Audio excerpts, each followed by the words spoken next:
Panitia Kerja atau Panja DPR kembali melanjutkan rapat penyusunan draft RUU Kementerian Negara mengenai jumlah kementerian pada Rabu kemarin. Pembahasan ditargetkan selesai sebelum 12 Juli. Ketua Badan Legislasi DPR Supratman Andi Aktas mengatakan agenda pembahasan berfokus pada penghilangan jumlah 34 kementerian dalam pasal 15 Undang-Undang Kementerian Negara. Dihapusnya angka 34 untuk jumlah kementerian tidak bisa dipastikan angkanya akan berkurang atau bertambah. Karena ini adalah berdasarkan permintaan kemarin beberapa anggota dan bahannya sudah kita bagikan baik draftnya. Oleh karena itu saya berharap nanti diskusi kita, karena ini cuma menghapus dan hanya menghilangkan angka 34 dari sisi kementerian, dan juga kemarin didukung oleh pendapat kawan-kawan bahwa kita dalam sistem presidensil, kita serahkan sepenuhnya kepada presiden yang untuk menentukan jumlah kementerian yang dibutuhkan. Walaupun begitu kan kita memberikan penegasan bahwa jumlah kementerian itu tetap harus memperhatikan dari sisi efisiensi dan efektivitas. Jadi dua-duanya tetap harus kita lakukan. Di sisi lain, Sekjen PDIP Hasto Kristianto menyebut tak ada urgensi melakukan revisi Undang-Undang Nomor 39 Tahun 2008 tentang Kementerian Negara. Hasto menyebut Undang-Undang Kementerian Negara yang berlaku saat ini masih relevan. Namun PDIP menghargai jika setiap presiden punya kebijakan tersendiri. PD Perjuangan kami percaya bahwa dengan Undang-Undang Kementerian Negara yang ada sebenarnya masih visioner untuk mampu menjawab berbagai tantangan kehidupan bangsa dan negara saat ini. Tetapi ya tentu saja setiap presiden punya kebijakan tersendiri kan. Undang-undang Kementerian Negara yang ada itu sebenarnya sudah mampu merepresentasikan seluruh tanggung jawab negara di dalam menyelesaikan masalah rakyat dan juga mencapai tujuan bernegara. Revisi Undang-Undang Kementerian Negara dibahas balik DPR sejak Selasa kemarin. Tim ahli balik mengusulkan agar pasal 15 yang mengatur tentang jumlah kementerian diganti menjadi ditetapkan sesuai dengan kebutuhan presiden dengan memperhatikan efektivitas penyelenggaraan pemerintahan. Tim Liputan, Kompas TV. Revisi Undang-Undang Kementerian Negara tengah dalam proses pembahasan DPR. Pro dan kontra mulai mencuat. Di antaranya dalam rapat sebelumnya, anggota Badan Legislatif atau Badan Legislasi menyebut perlu ada revisi terhadap Undang-Undang Kementerian Negara. Namun sisi lainnya tidak perlu direvisi karena yang sudah ada dianggap efisien dan optimal. Pagi hari ini kita ulas bersama sejumlah narasumber yang sudah hadir di studio. Ada Sekretaris Tim Kerja Strategis Prabowo Gibran, Idrus Marham. Selamat pagi, Bung Idrus. Pagi, Mas Radhi. Sehat kan dah? Sudah lama kita tidak bertemu nih. Ya, alhamdulillah. Alhamdulillah sehat. Baik, di sambungan virtual saat ini juga sudah bergabung ada Putra Nababan, anggota Badan Legislasi dari fraksi PDI Perjuangan DPR. Selamat pagi, Bang Putra. Selamat pagi, apa kabar? Bang Idrus, apa kabar? Lama gak ketemu. Iya, kita ketemu di sini dalam rangka ide gagasan ke depan nih, Mas Anda. Terakhir saya wawancara biar CTI dulu. Ya. Bergabung juga Direktur Eksekutif Indo Strategik Ahmad Khairul Umam. Mas Umam, pagi, sehat Mas Umam? Selamat pagi Mas, alhamdulillah sehat. Baik. Pagi Bang Putra, pagi Bang Idrus. Pagi, Assalamualaikum. Waalaikumsalam warahmatullahi wabarakatuh. Nanti juga akan bergabung nih anggota Badan Legislasi dari Partai Persatuan Pembangunan di DPR, Ahmad Baidowi. Tapi kita berbincang dulu, saya akan ke Bung Idrus dulu. Bung Idrus, rancangan Undang-Undang Kementerian ini tengah dibahas. Urgensinya seurgen apa sebenarnya untuk dibahas? Karena memang sebetulnya kan sudah dari tahun 2011 sebenarnya Mahkamah Konstitusi untuk memerintahkan. Kok kenapa baru sekarang? Itu kan rentang waktu yang sangat panjang. Nah, ini kan juga masalah pelantikan kan masih tanggal 20 Oktober. Kan ini masih 4 bulan saya kira. Jadi saya kira ini ada juga baiknya, ada hikmahnya. Dimanfaatkan momentum ini untuk apa? Untuk mencoba melakukan penataan. Ya, berbagai hal yang diperlukan dalam rangka untuk bagaimana rancangan pemerintahan ke depan. Ini kan penting, dan Pak Prabowo sebagai presiden terpilih ini sudah sebenarnya meletakkan dasar-dasar dari awal.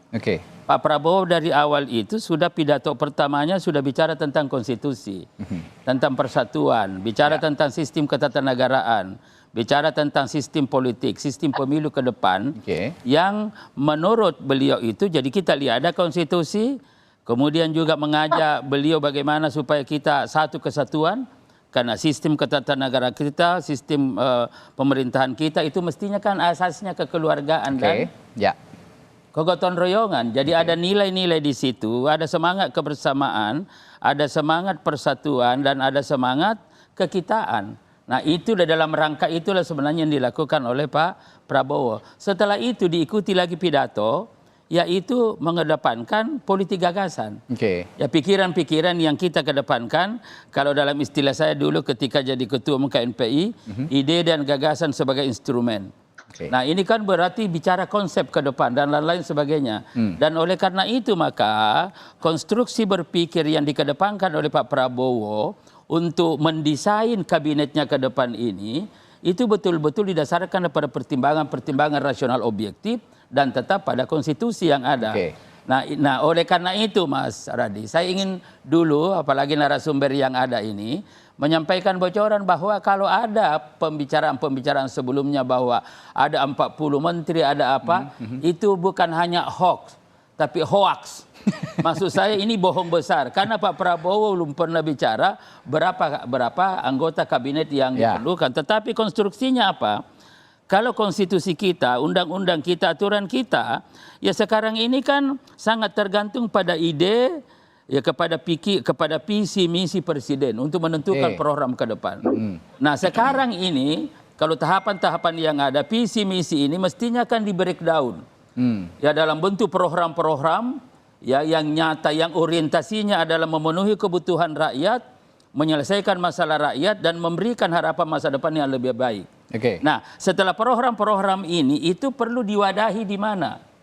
Selembaga. Dari situ bicara tentang kementerian, Mas Radi. Nah, setelah itu pada tahap berikutnya baru bicara orang. Jadi bukan masalah mulai dari jumlah dulu, tetapi ada konstruksi berpikir yang menjadi dasar, sehingga dengan demikian orang-orang yang ada ini betul-betul dapat melaksanakan program yang ada untuk rakyat. Dan nanti kelanjutannya lagi, hak prerogatif presiden menentukan dan memberhentikan. Jadi kalau nanti ada yang tidak kompeten, ya ganti. Nah, ini kan begitu Mas Radi, cara berpikir yang dikembangkan sehingga olah mengolah, ahli tafsir, ya apalagi ini ada seorang intelektual ini adalah Pak Hairul Umam. Saya kira di sini persoalan kita, jadi supaya tidak ada olah mengolah Mas Radi lagi. Tidak ada ahli tafsir lagi. Jadi ya itu supaya saya selaku sekretaris kajian strategis Pak Prabowo kemarin, saya katakan tidak pernah ada keputusan atau ada ketetapan atau informasi bahwa 40. Lalu kemudian kabinet ini nanti ada menampung. Kabinet itu bukan penampungan. Jadi ini juga perlu kita pahami. Jadi lembaganya berapapun, kabinetnya belum tentu sejumlah itu, begitu kira-kira. Ya bisa, karena itu kan terkait dengan apa yang dibahas hari ini, hanya kebetulan saya kira. Dan ini penting memanfaatkan 4 bulan ini dalam rangka untuk mendesain bagaimana kabinet ke depan sehingga betul-betul fungsional, produktif untuk rakyat. Baik. Saya minta tanggapan Bang Putra dari PDI Perjuangan. Dalam rapat Badan Legislasi, Anda sebut jumlah kementerian yang sudah ada itu sebenarnya tidak perlu diubah. Ini juga senada dengan pernyataan dari sejumlah politisi PDI Perjuangan. Kemarin juga saya menyimak Mas Sekjen Mas Hasto Kristianto mengutarakan hal itu, bahwa undang-undang kementerian yang ada sekarang atau undang-undang yang existing itu masih visioner. Argumentasi Anda bagaimana, Bang Putra? Ya, saya senang sekali tadi Kompas ada berita pengantarnya, dan senang sekali mendengar Bang Idrus lagi, ada Mas Awi di sini sama-sama di balik. Ini udah lama nggak dengar Bang Idrus ini. Udah long time ago ya. Jadi gini, argumentasi yang kami sampaikan, Mas Awi ada di sini, nanti bisa juga melengkapi dan juga Mas Awi juga sudah gabung. Bahwa kita bicara tentang efektivitas dan efisiensi bahkan. Ya, dan saya kemudian pada kesempatan berbicara, saya menyampaikan bahwa tantangan yang dihadapi oleh pemerintahan ataupun pemerintah dan DPR selama 5 tahun terakhir ini luar biasa. Apa itu yang luar biasa? Karena ini tantangan yang dihadapi seluruh dunia, bahkan saya nggak ingat kapan ini pernah terjadi selain mungkin dalam sejarah Perang Dunia Kedua, ya ini pandemi COVID-19. Di saat pandemi COVID-19, bagaimana pemerintah bekerja sangat efektif, bekerja sangat efisien, dan bagaimana pemerintah bisa berkoordinasi dengan sangat baik dengan DPR RI. Bahkan urusan urusan anggaran, urusan pengawasan dan urusan juga undang-undang dan lain sebagainya itu luar biasa. Dan setelah 2,5 tahun bekerja menanggulangi COVID, ternyata pemerintah dan Indonesia mendapat apresiasi. Ya. Ini kita bicara COVID-19 loh, tidak ada yang tidak terkena COVID-19 di saat itu. Tidak ada negara satupun. Ya, ya. Dan Indonesia mendapat apresiasi. Apresiasi luar biasa dari negara-negara lain, bahkan mereka mengirim tim untuk belajar ke sini dan dari negara dunia dan juga dari universitas. Bahkan John Hopkins memberikan apresiasi juga. Artinya apa? Artinya dengan komposisi yang kita punya, dengan struktur yang kita punya, itu pemerintah sangat bekerja dengan efektif dan efisien. Nah ini saya kemarin bertanyakan, ada apa yang urgent yang kita lihat, yang sedang kita proyeksikan, ya artinya kalau tadi Bang Idrus mengatakan gotong royong, ya kabinet yang sekarang kurang tanda petik gotong royong seperti apa gitu kan ya, semuanya sudah masuk di situ kan, kecuali satu partai gitu kan ya, artinya itu udah cukup lumayan. Dan apalagi tantangan yang mau dihadapi oleh pemerintah ini yang melebihi COVID-19, artinya kita juga harus mempertimbangkan efisiensi juga. Kenapa? Karena kita harus ingat tadi, nanti Bung Umam juga mungkin bisa mendalami juga, terkait juga dengan beban anggaran. Beban anggaran saat ini akan dihadapi oleh pemerintah mendatang. Ruang fiskalnya semakin sempit, terus juga kita punya beban hutang, kita belum bayar pengeluaran yang lain dan lain sebagainya. Itu luar biasa bebannya. Nah artinya kalau memang kita mau bicara soal kelembagaan, saya kan dibalik beberapa kali dan juga membuat undang-undang beberapa kali. Itu Kementerian Hukum dan HAM selalu mengatakan kalau membentuk lembaga baru itu sudah tidak, pemerintah sudah pasti tidak setuju, gitu loh. Ya, berulang kali seperti itu. Ini kita lagi membuat juga undang-undang kepariwisataan, ada usulan mungkin bikin badan pariwisata dan lain sebagainya. Itu pemerintah udah pada posisi yang kita tidak bisa menambah beban lagi. Nah ini kan harus juga kita lihat realitas ini. Nah itu yang saya sampaikan kemarin. Tentunya kita sepakat bahwa ini presidensial seperti yang Pak Hasto sampaikan tadi. Tapi juga kita mengingatkan ini ada tantangan apa yang melebihi pandemi COVID-19 ya, yang sedang diproyeksikan atau diantisipasi oleh pemerintah mendatang, sehingga harus dikutak-atik ini pasal 15 yang terkait dengan harus maksimal 34 kementerian. Itu yang menjadi tantangan kita. Jadi kita sama-sama mencari jawaban. Ada apa gitu loh. Tantangan apa yang kita belum tahu. Mungkin ini juga menarik dari teman Golkar kemarin mengatakan kita harus ngomong ke rakyat, harus ada justifikasinya. Ya kan, itu rekannya Pak Idrus Marham di rapat balik juga menyampaikan apa justifikasinya. Kita harus jelaskan ke masyarakat. Nah, ini yang belum ketemu sampai sekarang, menjelaskannya apa tantangan yang paling besar dan terbesar sehingga kita harus melakukan ini. Melakukan merevisi undang-undang Kementerian Negara ini. Gitu, Radi. Baik. Jangan-jangan tantangannya program makan siang gratis nih sampai sekarang yang belum ketemu solusinya mau bagaimana ini nanti nih meramunya itu nanti di kementerian. Oke, saya ke Mas Awi dulu, Wakil Ketua Badan Legislasi dari fraksi Partai Persatuan Pembangunan di DPR. Mas Awi, ini saya tertarik dengan pernyataan Anda nih. Revisi undang-undang kementerian baru dibahas, Kementerian Negara baru dibahas. Mas, Anda mengatakan itulah hebatnya anggota balik katanya. Nah, apa maksud pernyataan Anda ini, Mas Awi? Jadi kan ada yang mempertanyakan, itu putusan MK kan sudah lama, Mak. Kenapa baru sekarang? Kita guyon aja kan. Politik kan nggak perlu serius-serius, nggak perlu tegang-tegang. Yang penting kita santai, tapi politik kan nggak perlu tegang-tegang. Santai pun yang penting urusan negara ini selesai. Kan harus gitu. Kita ada senior nih Bang Idrus di situ itu, terus ada Mas Umam dan Pak Panda. Ya kita tanya, loh kok baru sekarang? Itulah hebatnya. Yang hari ini, balik hari ini itu menyisir undang-undang mana yang diputus oleh MK yang tidak ditindaklanjuti oleh revisi. Harusnya kan setiap undang-undang yang diputus oleh MK itu kan semua harus ditindaklanjuti oleh DPR dan pemerintah, ditindaklanjuti dalam bentuk revisi untuk menjawab konteks itu.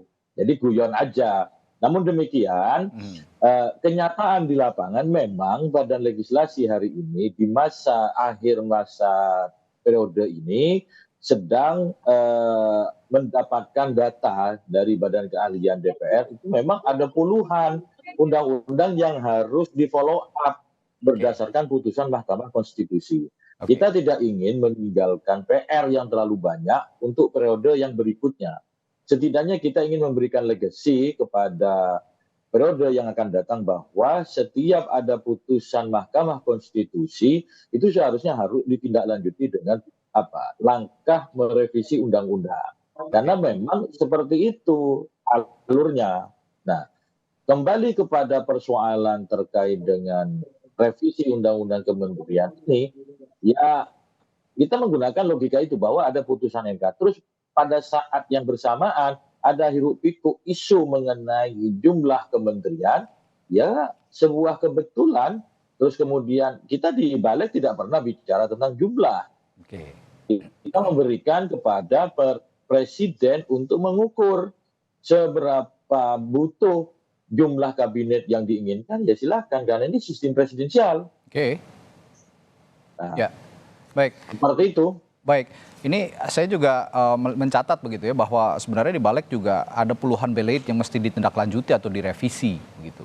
Nah, ini kembali ke pernyataannya Bang Putra juga tadi, tantangannya apa sih sebenarnya ke depan untuk undang-undang kementerian lembaga ini direvisi begitu. Terlebih jika memang nanti ke depannya untuk menghapus klausul angka 34 sebagai jumlah kementerian pada pasal 15 Undang-Undang tentang Kementerian Negara. Nah, semua tidak menutupi kemungkinan juga ada pembahasan soal itu. Bagaimana nih, Mas Awi? Ya, itulah kemudian kita step by step, satu persatu kita selesaikan undang-undang yang ada dampak akibat putusan Mahkamah Konstitusi. Jadi di masa sidang ini kemungkinan itu ada sampai 10 undang-undang yang kita usulkan revisinya. Tidak hanya undang-undang Kementerian Negara. Nah, terkait dengan undang-undang Kementerian Negara, adapun mengenai materi muatannya yang menjadi isu publik, bahwa kita berdasarkan konstitusi jelas ya di Undang-Undang Dasar 45 bahwa kabinet itu merupakan hak prerogatif dari presiden. Ya. Nah, maka sementara kita paham bersama sejak era reformasi kita sudah menganut yang namanya sistem presidensial. Jangan sampai sistem presidensial itu lebih heavy ke parlemennya. Maka kemudian kita berikan keleluasaan kepada presiden untuk menentukan mengenai kabinetnya, terserah presiden mau berapa. Maka kemudian batasan angka, ada usulan batasan angka, udahlah dihapus saja batasan angka, memberikan fleksibilitas kepada presiden terpilih, presiden yang akan dilantik, dan presiden yang akan menjalankan pemerintahan. Jadi ya untuk silakan aja, bisa saja kalau menurut presidennya nanti cukup 10 ya 10. Ya. Bagi presidennya cukup 30 ya 30 atau lebih dari 34 ya terserah presiden terpilihnya yang akan mengukurnya. Toh kalau berdasarkan pengalaman jumlah kabinet di Indonesia itu kan tidak ada yang benar-benar fix angkanya. Bahkan era kabinet Dwi Korah itu sampai 100 lebih. Ya. Di Orde Baru ada sampai 40 kan seperti itu. Tidak ada yang diatur dalam Kementerian Negara jumlah fix jumlah kementeriannya. Oke, kalau gitu saya tanyakan. Jadi, Mas Aradi sebelum Hairul Umam sekali lagi, saya ingin memperjelas kembali sekali lagi adalah bahwa ini biar clear semua. Kita sudah konfirmasi kepada Pak Prabowo, bahkan dengan saudara Dhanil juga yang selama ini kita kesawai juru. Kita konfirmasi satu, pernah nggak kita menyebut 40? Tidak pernah. Tidak pernah. Satu. Kemudian yang kedua, perlu juga kita klarifikasi bahwa pikiran sedikit pun tidak pernah ada pikiran bahwa kabinet ini adalah penampungan, bukan. Oke. Nah ini masalah. Jadi nah kemudian karena itu konstruksi berpikir yang dikembangkan oleh tim oleh Pak Prabowo ini adalah mulai daripada visi misi. Visi misi di breakdown dalam bentuk program. Program ini diwadahi dalam kementerian-kementerian. Lalu dari situ kementerian dalam rangka orientasinya apa? Kebutuhan rakyat, masalah rakyat, masa depan bangsa ini seperti apa? Itulah arah. Lalu ditentukan orang. Baru di situ jumlah. Jadi Mas Radi bisa lebih dari 34, bisa kurang dari 34 dan jangan langsung dipatok. Itu adalah akibat dari suatu cara berpikir. Nanti juga tapi saya akan tegaskan juga nih soal tantangan yang ditanyakan oleh Bang Putra tadi ke Bang Idrus. Tapi sebelum itu saya ke Mas Umam dulu.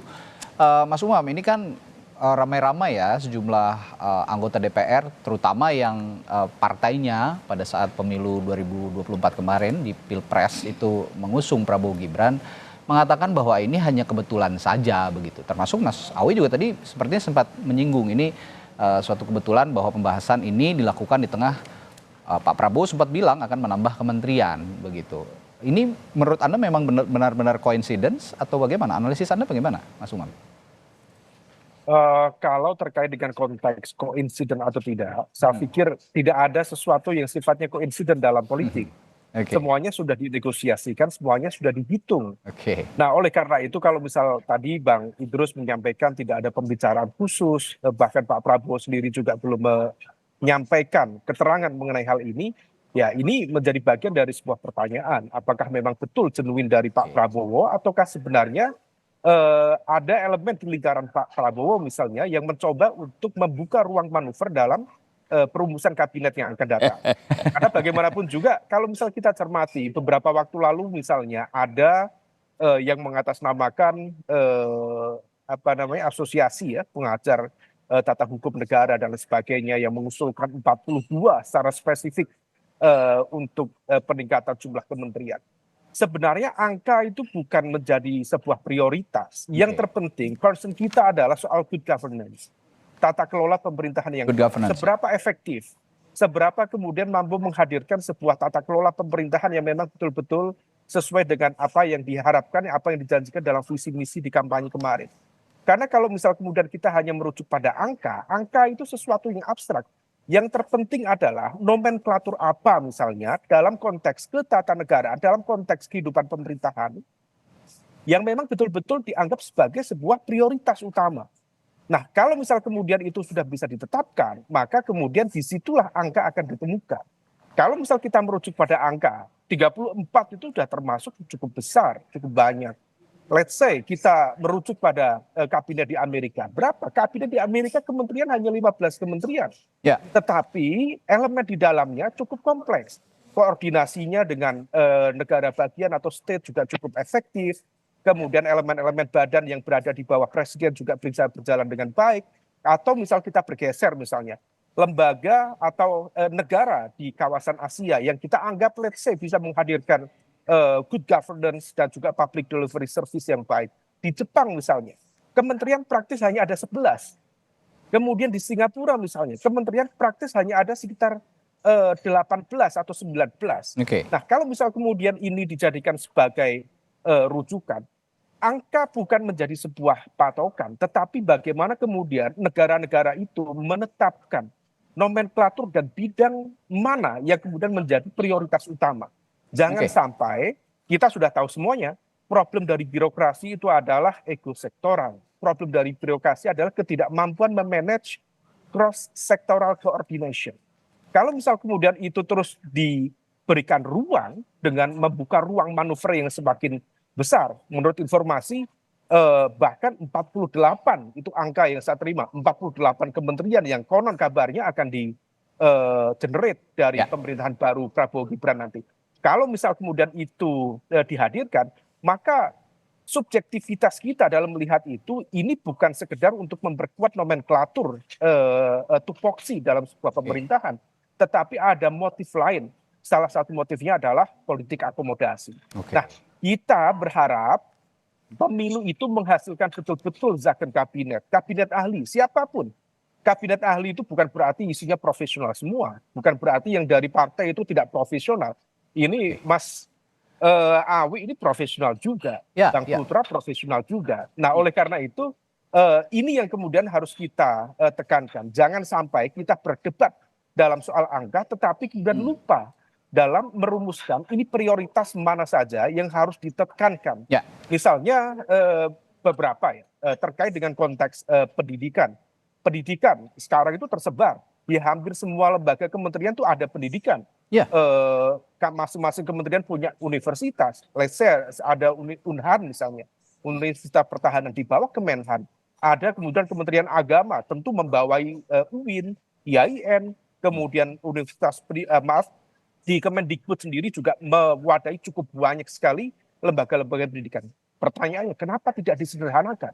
mengapa kompleksitas ini justru di-maintain dan justru akan difasilitasi dengan potensi perubahan di Undang-Undang Kementerian Negara di depan. Ya, dengan adanya jumlah kementerian yang sekarang saja kompleksitasnya sangat tinggi begitu ya. Nah, bagaimana nanti jika diubah? Tapi sebenarnya tuntutan publik itu simple. Ya itu tadi yang disinggung oleh Mas Umam soal good governance. Bagaimana menempatkan orang yang tepat, put the man on the right place gitu kan. Nah, tapi kalau sekarang ada anggapan itu sebuah politik akomodasi, nah saya akan tanya juga nanti ke Bang Idrus setelah jeda ya. Untuk menjawab secara konkret, tantangannya apa sih sebenarnya ke depan untuk mengubah ini semua, merancang undang-undang kementerian, mengubah undang-undang kementerian dari tantangan zaman dan juga tantangan pemerintahan ke depan Prabowo Gibran selama 5 tahun ke depan. Saya akan tanyakan itu setelah jeda, Bang Idrus. Tetaplah bersama kami di Sapa Indonesia Pagi.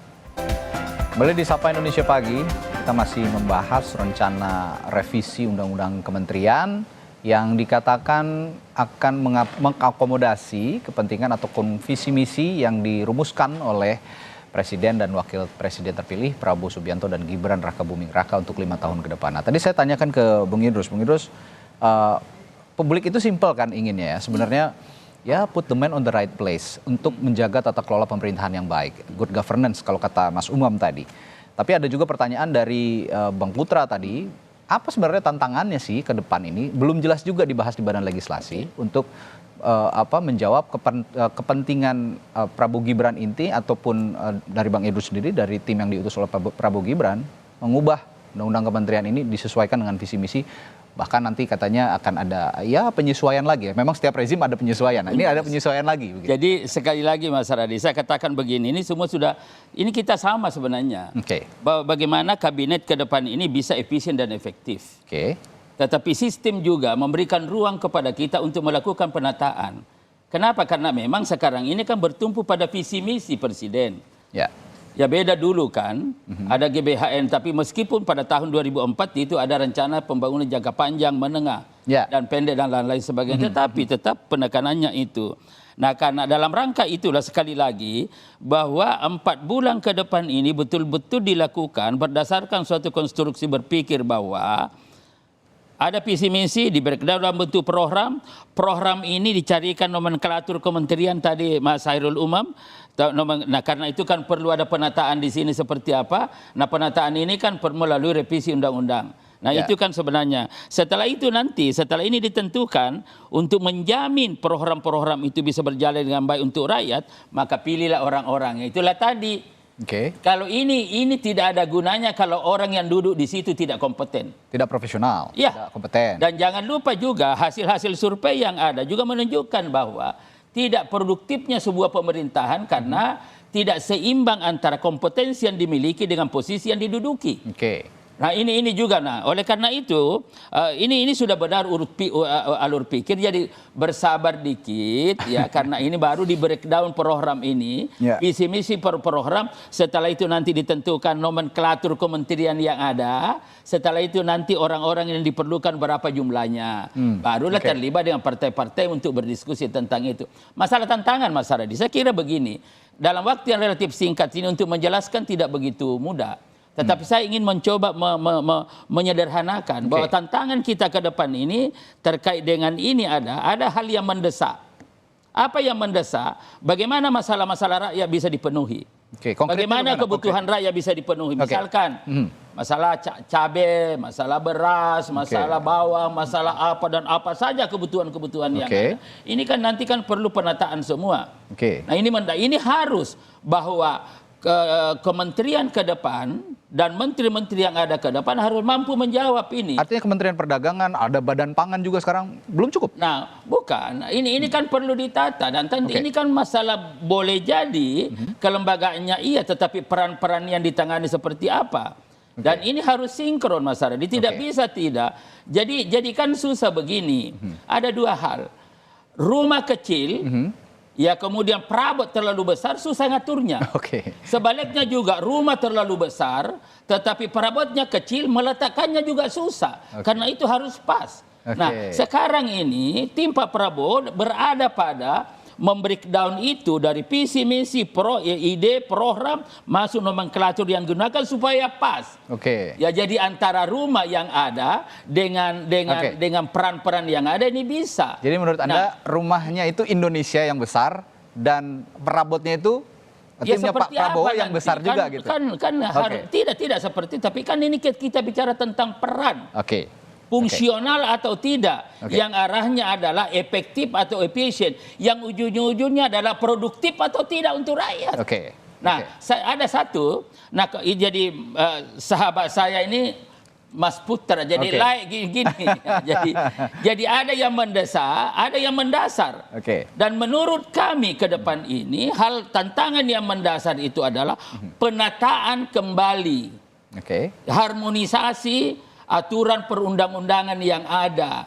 Bahkan ujung-ujungnya nanti akan kembali kepada perlunya evaluasi dan perlu amandemen Undang-Undang Dasar 1945. Dan Bang Buyung almarhum ketika saya jadi masih di KNPI sering mengatakan, Idrus, ini belum selesai ini barang. Ini masih lonjong. Perlu kita luruskan, ada banyak yang kita harmonisasikan. Nah tadi yang dikatakan oleh Mas Putra bahwa sekarang sistem kita sadari atau tidak ini terlalu liberal. Jadi nilai-nilai kekeluargaan, nilai-nilai kegotong royongan yang punya semangat kebersamaan, kekitaan, persatuan itu hilang. Akhirnya menyeleksi kata-kata saja yang digunakan, tidak lagi berpedoman pada ketuhanan.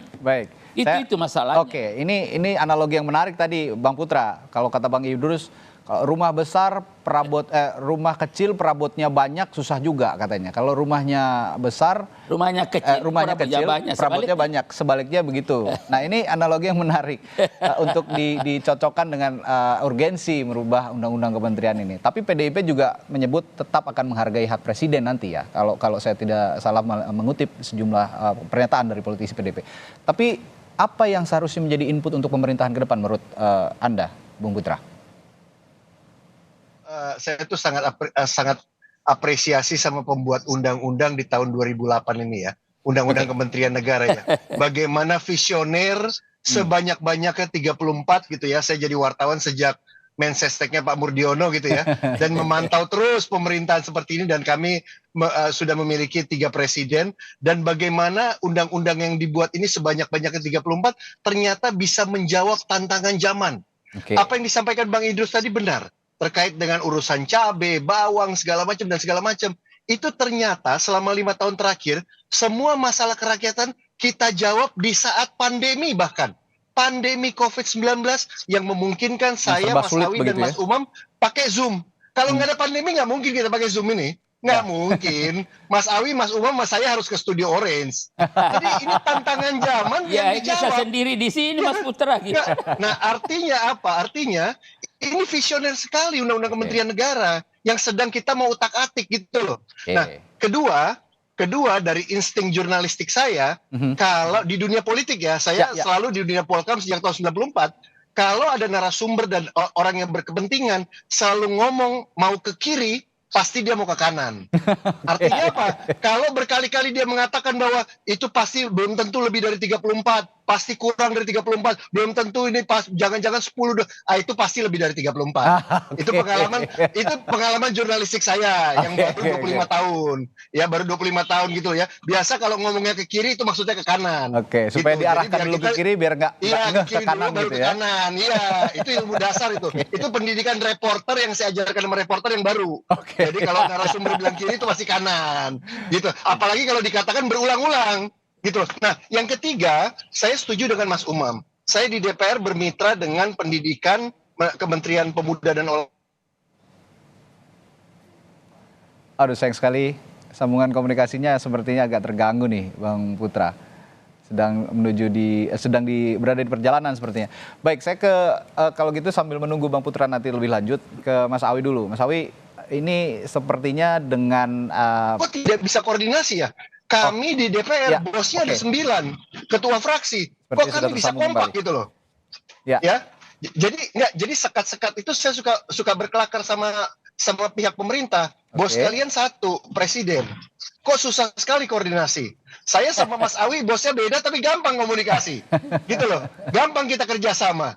Nah ini Pak Idrus yang menjadi tantangan betul ya. Saya anggota DPR baru 1 periode dan saya lihat betul dari dalam ya bagaimana pemerintah itu ego sektoralnya kementerian itu luar biasa tingginya, luar biasa dahsyatnya. Dan ini testimoni yang saya harus mengatakan kenapa gerak pemerintah itu demikian lambat dibandingkan gerak swasta. Karena saya pernah bekerja di swasta selama 25 tahun yang begitu gesit dan begitu cepat dan juga ramah dengan inovasi. Sementara pemerintah itu luar biasa lambat ya dalam bergerak gitu loh. Nah ini tantangan-tantangan ini dan juga nanti beban fiskal dan juga pembangunan IKN dan lain sebagainya. Ini beban-beban yang akan diemban oleh pemerintahan yang baru gitu. Ini yang jadi catatan juga sebenarnya beban fiskal bagaimana anggaran negara nanti juga akan terpakai lebih besar sepertinya jika memang ada nomenklatur yang berubah, terutama jika memang betul ruangnya sempit sekali. Iya, ruangnya sangat sempit, apalagi memang betul jika betul begitu kementerian lembaga akan bertambah.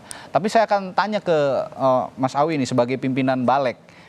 Kalau tadi Bang Putra mengatakan kalau seorang politisi bilang banyak ke kiri sepertinya banyaknya ke kanan, begitu. Akan terwujudnya itu nantinya ke kanan. Nah, kalau dari meja pimpinan Balek, bagaimana ini juga kan dibahas di lembaga politik yang isinya juga para politisi gitu. Kalau diarahkan memang sepertinya tidak akan bertambah gitu. Tapi kenyataannya apakah atau pembahasannya di meja pimpinan apakah memang akan ditambah lembaga setingkat menteri ini? Tidak ada di meja pimpinan membahas jumlah kementerian. Tidak ada ya, membahas jumlah itu tidak ada. Ya, tidak ada. Baik. Dan bukan presiden kok. Karena parlemen itu bukan presiden gitu. Dan kita memberikan jalan bahwa sistem presidensial itu harus diperkuat. Jadi tidak perlu ada pembatasan-pembatasan. Sebenarnya kalau kita mau jujur hari ini, memang yang bernama Kementerian Negara itu dibatasi maksimal 34. Tapi jangan lupa ada lembaga yang statusnya setingkat menteri. Nah, sama aja kan sebenarnya, cuman dia tidak bernama kementerian. Tapi status protokolernya itu sama dengan menteri. Contoh KSP, Kepala Badan Otorita, terus BRIN, terus apalagi ada beberapa itu. Nah itu kan menunjukkan bahwa sebenarnya namanya setara dengan menteri kan cuma penyebutannya berbeda gitu. Nah hal-hal yang seperti itulah yang ke depan itu menurut saya nggak perlu lagi terjadi. Nah Seskap misalkan, status Seskap itu apa? Nggak ada di Kementerian Negara Seskap, tetapi statusnya setingkat dengan menteri, protokolernya sama dengan menteri. Nah hal seperti itulah yang kemudian membuat diskusi kita di Badan Legislasi. Karena kita ini sistem presidensial, ya sudah serahkan aja kepada presiden. Gitu tapi kan. begini. Kalau kemudian, begini, sorry Mas Awi, saya potong sedikit. Kalau begitu memberikan keleluasaan undang-undang ini nanti kepada presiden untuk menentukan jumlah menterinya. Tapi bagaimana keleluasaan itu nanti diberikan oleh undang-undang kementerian yang sedang dibahas di Balek saat ini? Karena ada kalimat kunci dengan memperhatikan efektivitas jalannya pemerintahan. Nah, efektivitas jalannya pemerintahan itu ada ukurannya. Artinya tidak terbatas di angka 34 itu tadi, begitu ya? Tidak terbatas di angka 34, boleh kurang, boleh sama, boleh lebih. Semua tergantung kepada presiden yang memiliki kekuasaan di bidang eksekutif. Nah, terus kemudian apakah nomenklaturnya berubah dan semacamnya? Ya tentu itu presiden. Tentu presiden juga memikirkan beban anggaran. Nggak mungkin juga seorang presiden akan membentuk kabinet 100 orang. Karena kondisi zamannya sudah berbeda dengan zaman era Bung Karno. Tidak mungkin juga seorang presiden hanya akan membentuk 1 orang kabinet. Itu tadi itu rumah besar perabotnya kecil sedikit. Ya kan? Itu tadi ya. Analoginya Bang Idrus begitu ya. Rumah besar perabot sedikit. Angkanya kita tidak kunci di angka penyebutan angka. Semuanya kita serahkan kepada presiden sebagai pemegang mandat rakyat dan kita kembalikan kepada memperkuat sistem presidensial itu. Jadi Mas Radi, ya apa yang disampaikan oleh Mas Awi ini sudah juga benar. Karena yang saya katakan tadi masalah sistem pemerintahan kita, ini ada ahlinya Saudara Hairul Umam. Ini juga jadi banci juga. Yang mana sih sebenarnya ini jenis kelaminnya kayak apa? Makanya ada banyak penulis, termasuk disertasi saya. Ini demokrasi kita ini setengah hati semua gitu loh. Ini sehingga warnanya susah kita tentukan. Nah, oleh karena itu maka sekali lagi yang penting Pak Prabowo telah mulai daripada konstitusi, kemudian mulai dari mengembalikan kepada sistem ketatanegaraan dan pemerintahan kita pada nilai-nilai yang memang seperti mendasar, bukan liberal. Dan yang kata kunci di sini Mas Radi adalah politik gagasan. Jadi ini bukan politik akomodasi ya? Bukan politik akomodasi, lalu bagaimana makanya kabinet bukan penampungan. Bagaimana Anda menjawab kritik publik dan harapan publik bahwa jangan sampai ini jadi politik akomodasi begitu kira-kira? Nah, karena itu tadi yang penting bagaimana menyeleksi orang-orang yang masih orang-orang profesional. Saya setuju dengan Mas Umam tadi, tidak boleh didikotomikan antara profesional dengan partai. Karena di dalam juga partai banyak-banyak orang profesional. Jadi kategorisasi sosialnya yang dibuat selama ini keliru. Gitu loh. Ini perspektif yang juga harus saya tanyakan ke Mas Umam. Lalu intinya di pembicaraan kita pagi hari ini, perlukah aturan ini diubah jika nantinya memang betul kabinetnya Pak Prabowo dan Gibran ini gemuk begitu? Banyak sekali orang yang akan ditempatkan di kementerian. Bagaimana Mas Umam?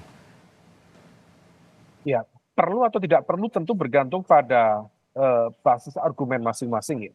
Dalam konteks ini rasa-rasanya hipotesis yang tadi disampaikan oleh Mas Putra itu agak make sense dan barangkali akan terjustifikasi bahwa kalau misal sudah ada kopling mengatakan ini tidak harus 34, bisa jadi di bawah, maka most likely besar kemungkinan ini akan dijadikan sebagai pintu untuk membuka ruang bagi dalam konteks semacam fiskal atau ruang manuver dalam membentuk nomenklatur kementerian yang baru.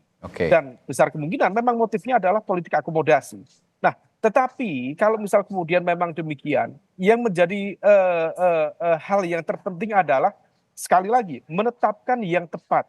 Ini bukan soal the right man on the right place saja, tetapi bagaimana kemudian tata kelola pemerintahan itu memang didasarkan pada skala prioritas dan juga efektivitas kinerja. Nah, kalau misal kemudian tidak, ini muncul sejumlah informasi spekulatif. Misalnya, nanti atas nama penyederhanaan birokrasi, menurut informasi yang saya terima, termasuk dari teman-teman di internal KPK, sudah cukup kuat itu informasi, konon kabarnya akan ada skenario untuk memerger KPK dengan lembaga ombudsman. Dan kemudian fungsi penindakan KPK akan dikembalikan kepada Polri dan juga kepada Kejaksaan, sementara KPK akan menjadi macan ompong karena hanya akan fokus pada fungsi dalam konteks ini adalah prevention. Nah, oleh karena itu, ini jangan sampai kemudian membuka ruang yang justru bukannya progres, tetapi malah regress, malah mundur. Nah, ini yang kemudian harus kita antisipasi.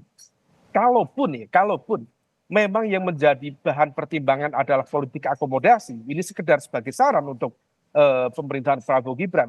Kalau misal memang konteksnya adalah politik akomodasi, barangkali ruang manuver itu bisa di-extend dengan memperbanyak posisi wamen. Itu menjadi salah satu alternatif. Karena menambah wamen itu tidak akan menciptakan sebuah penambahan infrastruktur kelembagaan baru. Let's say hanya akan menambah satu ruang kerja menteri dan perangkat yang kemudian akan mendampingi wakil menteri. Tapi selebihnya kalau misal kemudian nomenklatur kelembagaan yang baru yang kemudian dirumuskan, let's say ada yang bilang 42 atau kemudian 48, saya pikir ini impact-nya akan cukup rumit. Dalam konteks cross-sectoral coordination, termasuk juga dalam konteks bagaimana tadi ruang fiskal negara yang memang sedang terbatas itu akan memiliki dampak yang cukup signifikan. Bagaimana kemudian negara dengan keterbatasan dana itu akan menciptakan kebutuhan yang luar biasa. Nah, ini yang kemudian jangan sampai presiden baru terbebani oleh situasi ini dan tentu endingnya adalah bagaimana menciptakan effective government dan dalam konteks ini adalah good governance tadi yang menjadi basis yang kemudian harus menjadi komitmen dari pemerintahan ke depan. Jadi intinya jangan sampai lembaga yang begitu penting, contohnya tadi seperti KPK itu dirampingkan di saat ada lembaga yang tidak terlalu dibutuhkan, diadakan oleh pemerintahan Prabowo Gibran. Ini yang sama-sama harus kita hindari untuk menciptakan good governance dan tentu saja menempatkan orang-orang terbaik dan profesional di lembaga-lembaga yang akan dibuat. Terima kasih. Ya, saya perspektifnya. dikit boleh Ya, baik, saya ingin mempertegas kembali bahwa inilah kadang-kadang kita menafsirkan Pak Prabowo Gibran pasti ingin sukses memimpin. Dan untuk sukses dan memimpin ini pasti menyusun kabinet, membentuk kabinet yang apa? Sama tadi, yang efisien, yang efektif, yang fungsional dan produktif. Tidak mungkin Pak Prabowo membentuk kabinet itu gagal, ingin sukses. Nah, mari kita buktikan gitu. Dan Pak Prabowo sudah memulai dengan konstruksi berpikir yang sangat luar biasa. Dan itu aja. Kritik publik juga akan terus berjalan, ya, pengawasan akan terus berjalan. Pak Prabowo dengan politik gagasan, di situ ada ide dan gagasan sebagai instrumen, perdebatan konseptual, dan di dalam itu ada kritis, menghargai, gitu loh Mas. Siap. Jadi, baik. Terima kasih diskusi kita pagi hari ini yang menarik dan hangat di Sapa Indonesia Pagi untuk Sekretaris Tim Kerja Strategis Prabowo Gibran, Bung Idrus Marham, lalu juga Wakil Ketua Badan Legislasi DPR Fraksi P3 Ahmad Baidowi, serta anggota Badan Legislasi Fraksi PD Perjuangan Putra Nababan, dan juga Direktur Eksekutif Indo Strategik Ahmad Khairul Umam. Terima kasih sekali lagi, sehat selalu Bapak-Bapak, sampai jumpa lagi. Terima kasih Bang Idrus.